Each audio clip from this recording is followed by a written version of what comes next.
কয়দিন ঘুরে ফিরে মরে যাব, কোনো হিসাব দেওয়া লাগবে না।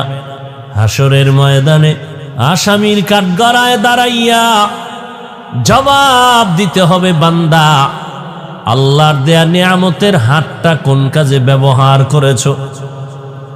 আমার আল্লাহ হাত অনর্থক দেন নাই, দুটো চোখ দিয়েছেন আল্লাহ বিনা কারণে দেন নাই, দুটো কান দিয়েছেন বিনা কারণে না, অন্তর দিয়েছেন বিনা কারণে না। কিয়ামতের দিন হাত যে ডিউটি করার জন্য আল্লাহ দিয়েছিলেন সে ডিউটি পালন করছো কিনা জবাব দিতে হবে। সুম্মা লাতুসআলুন্না ইয়াওমাইযিন আনিন নাঈম। আমার আল্লাহর নিয়ামতের জবাব দিতে হবে, পালানোর উপায় নাই। পয়গম্বরের সাহাবী ওমর ফারুক রাদিয়াল্লাহু তাআলা আন 10টা বছর অর্ধ দুনিয়া শাসন করেছিলেন। বাংলাদেশের মতো একটা ভূখণ্ড নয়, অর্ধেক দুনিয়া শাসন করেছিলেন খেজুর পাতার বিছানায় বসে। কেসে ওমর অর্ধ দুনিয়ার রাষ্ট্র পরিচালক, একা একা হাঁটেন, কোনো বডিগার্ড নাই, কোনো সিকিউরিটি গার্ড নাই। দুশ্মনেরা কয় এত বড় একজন বাহাদুর, কোনো বডিগার্ড নাই, তারে মারা তো অনেক সহজ। ওমরকে মারার জন্য দুশ্মন পেছনে লেগে গেল, গোয়েন্দা কখন ওমরকে নির্জনে পাও বলবা হত্যা করার জন্য লোক রেডি।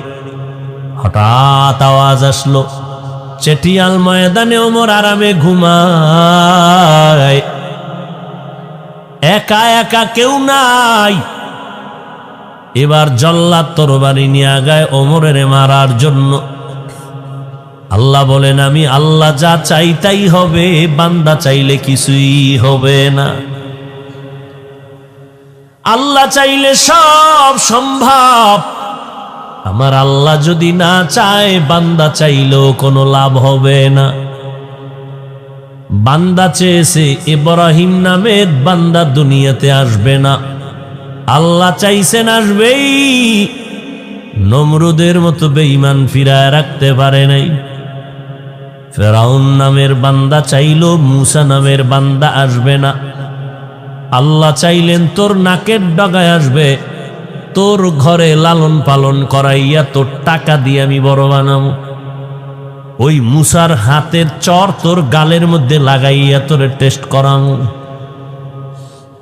আল্লাহ চাইছেন হইছে, ফেরাউন চাইছে হয় নাই। ভারতের জমিনের ভেতরে ব্রিটিশ বেঈমানেরা চেয়েছিল কোরআনের আওয়াজ বন্ধ হয়ে যাবে, কোরআনের আলো ভারতের জমিনের মধ্যে থাকবে না, মাদ্রাসায় তালা লাগাও। মাদ্রাসা তালা লাগায় দিল, নামাজের মসজিদ বন্ধ করে দিল, আজান বন্ধ করে দিল। একজন আর দুজন না 14,000 আলেম ফাঁসির মঞ্চে গাছের সাথে সাথে ঝুলায় রাখলো রাস্তায় রাস্তায়। আল্লাহ কয় জিবরাইল সাক্ষী থাক, আমি আল্লাহ চাইবো যা তাই হবে, বেঈমান চাইলে হবে না।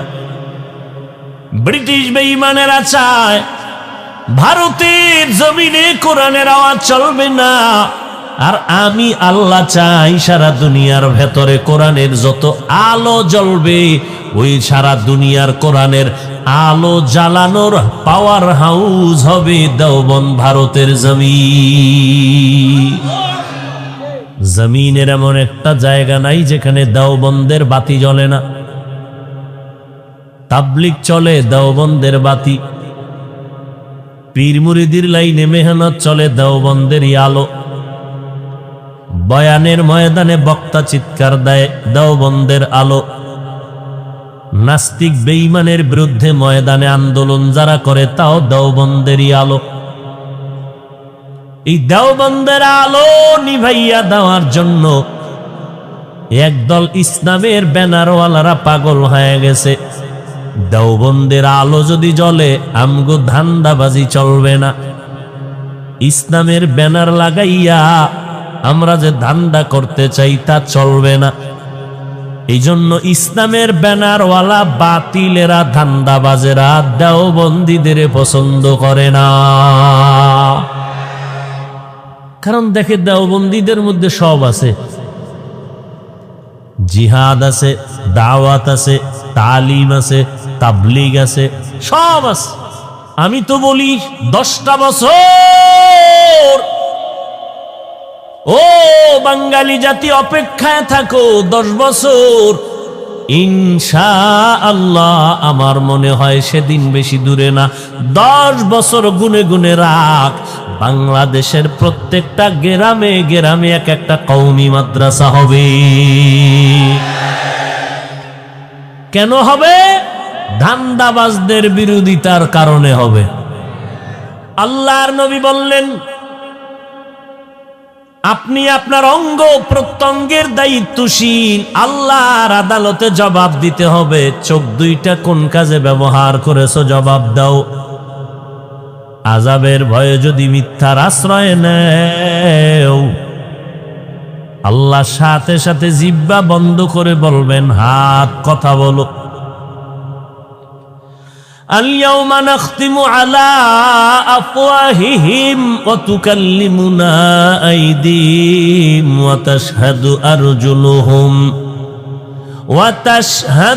أرجلهم بما كانوا يكسبون